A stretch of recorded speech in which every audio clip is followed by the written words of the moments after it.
देशासाठी मरण्याचा देखणा सोहळा पाहिला आणि त्या मातीमध्ये देवाच्या आळंदीमध्ये आज उभा राहताना मनस्वी आनंद होतोय।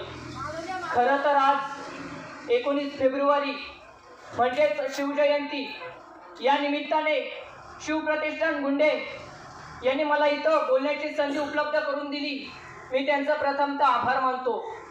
खरं तर व्यासपीठावर उपस्थित शहापूरचे माझे आमदार पांडुरंगजी बरोरा तसेच अनेक मान्यवर तसेच माझ्या मित्रांनो, खरं तर इतिहास घडवणारी माणसं कधी इतिहास विसरत नाहीत आणि इतिहास विसरणारी माणसं कधी इतिहास घडवू शकत नाही। इथल्या मातीचा एखादा ढेपूल जर हातात घेतला, तो पाण्यात टाकला, पाण्यावर तो तवंग उठेल, तो तवंग सुद्धा या मातीसाठी खर्ची पडलेल्या मावळ्यांच्या रक्ताचा असेल। आजूबाजूच्या सह्याद्रीची उंची वाढली, ती उगाचच नाही, या सह्याद्रीच्या पायाखाली काही जणांनी स्वतःला गाडून घेतलंय, तेव्हा तो सह्याद्री आसमानाशी स्पर्धा करायला गेला। या सह्याद्रीची सैर करणं गुन्हा एरगराचं काम नाही। या सह्याद्रीची सैर फक्त तिघच करू शकतात, पहिला वाघ, दुसरा वारा आणि तिसरे मराठे। या तिघांशिवाय सह्याद्री पेडणं कुणाला जमलं नाही आणि साधलं नाही। या सह्याद्रीच्या खुशीत कुणा कचलेलाचा जन्म इथं कधी झालाच नाही। इथं जन्माला आले ते शिवराय नाहीतर शंभूराय। 350 वर्षापूर्वीचा इतिहास आजही घडतो। इथं छत्रपती शिवाजी महाराजांचं नाव कानावर पडतं आणि आमच्या शरीरावर रोमांच उठतात। छत्रपती शिवाजी महाराज की जय अशी कीर्तने कुठे निघालते आणि आमचं शरीर पेटून उठतं। मनामध्ये उर्मीचा फिरण्याचा प्रेरणा स्रोत निर्माण होतो। अरे 350 वर्ष झाली, या राजाला आम्ही विसरू शकत नाही। अरे दूरवर कुठेतरी किरकाली ऐकू येते, छत्रपती शिवाजी महाराज की, आणि आमच्या होटातून कधी जय बाहेर पडतं आमचा आम्हाला कळत नाही। जणू काय आमच्या धमन्यातून सळसळणाऱ्या रक्ताच्या थेंबामध्ये राजा शिवाजी अजूनही जिवंत आहे। जणू काय इथल्या मातीमध्ये जन्माला येणाऱ्या प्रत्येक पोराच्या बळावर इथली माती जन्मताच छत्रपती शिवाजी हा नाव कोरताच जन्माला घेतं की काय सांगावं, इतकी जादू या राजात आहे। असं काय केलं असेल या राजानं, असं काय निर्माण करून ठेवलं असेल? अरे 350 वर्षानंतर जर शिवरायांचं नाव घेऊन आमचं शरीर पेटून उठत असेल, 350 वर्षानंतर शिवरायांचं नाव घेऊन आम्हाला स्फुरण चढत असेल, तर 350 वर्षापूर्वी खरं तर मित्रांनो आज शिवजयंती, अनेक जण शिवाजी महाराजांबद्दल सांगतात, पण मी आज थोडंफार संभाजी राजांबद्दल सांगणार आहे। कारण संभाजी राजांचा इतिहास सुद्धा तळागाळात पोहोचला पाहिजे।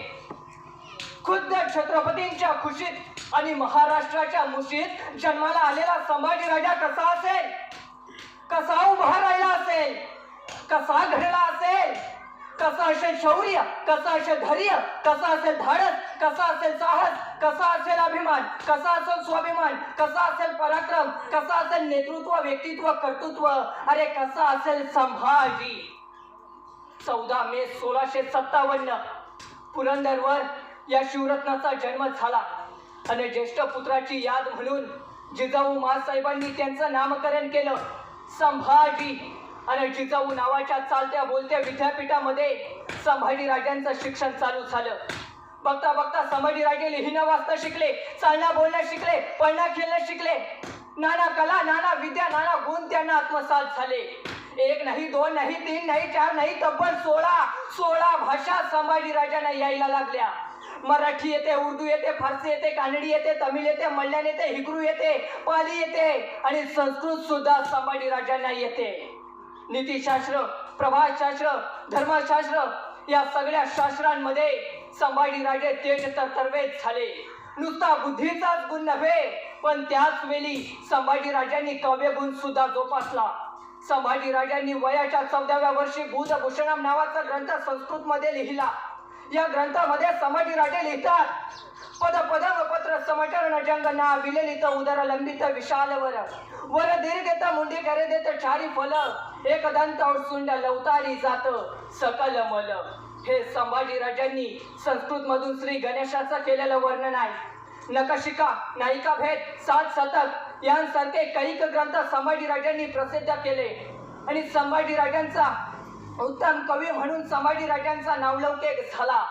बुद्धीचं कार्यक्षेत्र काबीज केलंच, पण त्याच वेळी शरीर संपदेचं हा संभाजी नाना विद्यांमध्ये व्यायामामध्ये तेज तरतरवेद झाला. मल्लविद्या, भालाफेक, तलवारबाजी, घोडेस्वारी यांच्यामध्ये तर संभाजीराजांनी मोठी हुकूमत पैदा केली होती. अरे घोडेस्वारीमध्ये तर संभाजीराजांचा हात कुणी धरत नव्हतं. तत्कालीन काळामध्ये पळत्या घोड्याला एका पायावर उभा करणारा आणि गडदिशी डोल्याची पापणी मिटते तसा दानपट्टा फिरवणारा या जगाच्या पाठीवर एकच योद्धा झाला. त्या योद्ध्याचं नाव होतं संभाजी. ही झेप बाकी कुणाला जमलीच नाही. संभाजीराजांच्या या कर्तृत्व गुणांनी स्वराज्य मोहरत निघालं. संभाजीराजांचं येणं जणू स्वराज्याला भाग्यशाली ठरलं. संभाजीराजांचा जन्म झाला आणि स्वराज्य वाढत गेलं. प्रतिपदे चंद्र लेखेव, प्रतिपदेच्या चंद्राच्या कळेप्रमाणे स्वराज्य संवर्धित होत गेलं.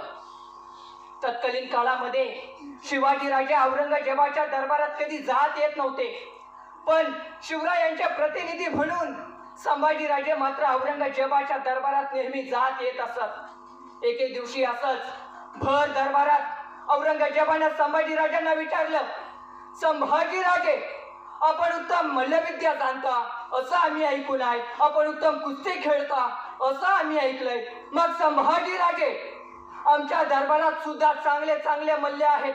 आमच्या दरबारातल्या एखाद्या मल्ल्याशी कुस्ती खेळाल का?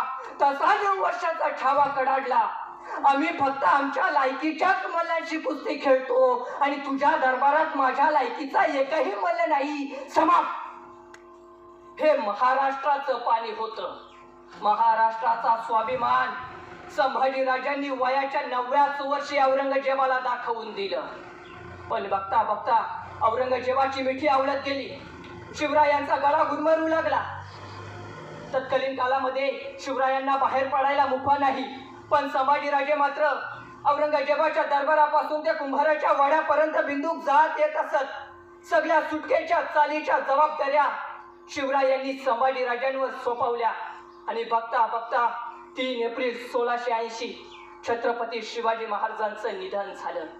त्यानंतर संभाजीराजांनी रायगडावर शिवरायांची समाधी उभारली. स्वराज्याची घडी नीट बसवून तब्बल 9 महिन्यांनी स्वतःला राज्याभिषेक करून घेतला आणि संभाजीराजे स्वराज्याचे दुसरे छत्रपती झाले. पण त्याच वेळी महाराष्ट्राचा अफाल कालवडलं होतं. एके दिवशी संभाजीराजांनी मामासाहेबांना विचारलं, मामासाहेब, स्वराज्याचा घाटबांधाव म्हणतो, पण औरंगजेबाचा ठाटाही उतरला पाहिजे. जागा शोधा मोक्याची. आणि हंबीररावांनी जागा काढली अगदी मोक्याची. राज एक जागा हाय अगदी मोक्याची, बुऱ्हाणपुरा म्हणजे औरंगजेबाची दख्खनेतील राजधानी. ऐश्वर्य संपत्ती अफाट आणि कडाडला संभाजी. मग टाका छापा या बुऱ्हाणपुरावर, कडा कोळसापुरा त्याचा. आणि सुटले मराठे. बुऱ्हाणपुराचे 17चे 17 पुरे धुतले, काहीच ठेवलं नाही. अरे बुऱ्हाणपुरा म्हणजे औरंगजेबाचं हळवं कालीच पार चेंदा मेंदा करून टाकला. पहिला तडाखा सोचतो तो संभाजीराजांनी दुसरा तडाखा दिला. औरंगजेबाच्या नावानेच वसवलेला हा औरंगाबाद. संभाजीराजांनी त्यालाच हात घातला. इतकं लुटलं, इतकं धुतलं की औरंगजेबाच्या नावाखेरीज तिथं काहीच ठेवलं नाही. औरंगजेब तर फडला, पण त्याच वेळी त्याला 3रा तडाखा बसला.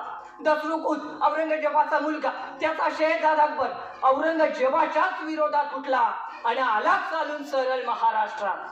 कारण त्याला माहितीये या पुऱ्या हिंदुस्थानात औरंगजेबाशी झुंज घेईल असा एकच मर्द सर्जा हाय, संभाजी. आला सरळ संभाजीकडेच.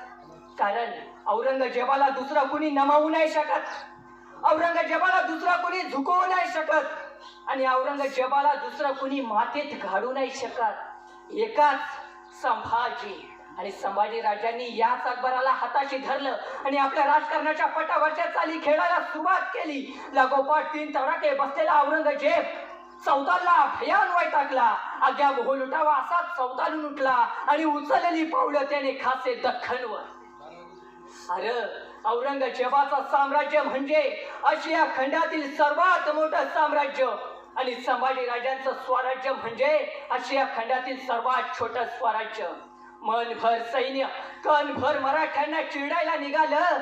अरे औरंगजेबाच्या नुसत्या सरदारांची संख्या 14,500 होती.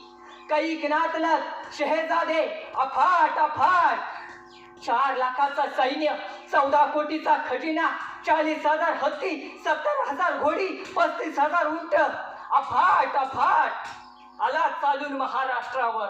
आणि सह्याद्रीच्या कड्यावरून कडाडला छावा. येऊ द्या त्या औरंगजेबाला. अखेर त्याला त्याच्या मरणाची जागा कळली तर आता बघेल या छाव्याचा गनिमिकावा. आणि संभाजी सज्ज झाला.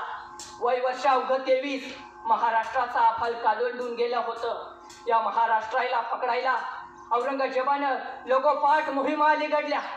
सरगुलत खान, अले खान, फतेह खान, शहाबुद्दीन खान, बहादूर खान, एक एक नामचीन सेनापती अफाट अफाट ताकदीनं या महाराष्ट्राला कैचीत पकडायला औरंगजेबाने अफाट सैन्य पाठवलं. पण मराठे सज्ज झाले. संभाजी राजांच्या नेतृत्वाखाली मराठ्यांनी मोगलांची लंगडातोड चालू केली. मोगलां जिथं भेटल तिथं मोगलांना कापत राहिले. औरंगजेब नुसता शिकस्ताच्या बातम्या ऐकत राहिला. हार पराभव, हार पराभव. अरे संभाजी म्हणतो, अरे आमच्याच वाटेवर येऊन आमच्याशीच वाटमारी करणाऱ्याची त्याच्या वाटेवर जाऊन वाट लावल्याशिवाय आम्ही आमच्या वाटेवर परतत नाही. तलवारीच्या टोकावर भाकरी भाजतात मराठे. तुला भाजायला वेळ नाही लागणार. आणि मराठे भाजत सुटले. हा इतिहास संभाजीराजांचा आहे. जर आपल्यातलाच एखादा 23 वर्षाचा तरुणाला एखादा निर्णय घ्यायचा असेल तर तो मागे मागे सरकतो. अरे जर संभाजीराजांनी 23व्या वर्षी हा निर्णय घेतला नसता तर इतिहास घडला नसता. जर छत्रपती शिवाजी महाराजांनी हे निर्णय घेतले नसते तर स्वराज्य स्थापन झाला नसता. मित्रांनो, खरंच आपण फक्त भांडत राहतो. शिवजयंती तारखेप्रमाणे करायची की तिथीप्रमाणे करायची याच्यात आपण वादविवाद करतो. अरे दुसऱ्या राष्ट्रातील लोक म्हणतात छत्रपती शिवाजी महाराज जर आमच्या राष्ट्रात जन्माला आले असते तर आज आम्ही संपूर्ण जगावर राज्य केलं असतं. मग छत्रपती शिवाजी महाराज आपल्या राज्यात जन्माला आलेत, आपल्या देशात आलेत, तर आपण का करत नाही? तर आपल्यात एकोपा नाही. एक इकडे जातोय, एक इकडे तिकडे जातोय. अरे जर छत्रपती शिवाजी महाराजांनी हे केलं असतं तर स्वराज्य उदयास आला नसता. अरे छत्रपती शिवाजी महाराजांनी 18 पगड जातीतील लोकांना एकत्र केलं तेव्हा कुठे हिंदवी स्वराज्य उदयास आला. अरे 33 कोटी देवांची अब्जाधीश मंदिरं आहेत. 33 कोटी देवांची अब्जाधीश मंदिरं आहेत. पण यांची पूजा फार कमी माणसं करतात. पण माझ्या राजांचं एकही मंदिर नाही. काय एकही मंदिर नाही. पण आज सगळ्या लोकांच्या मनामध्ये आज त्यांची जागा आहे. हे कशासाठी? तर अरे हिम्मत, जिद्द. आज खरं तर मी तुम्हाला सांगेन की हे सर्व बाजूला सारून छत्रपती शिवरायांचे सकारात्मक विचार, छत्रपती संभाजी महाराजांचे सकारात्मक विचार डोक्यात घेऊन आयुष्य पुढे जगायला शिका.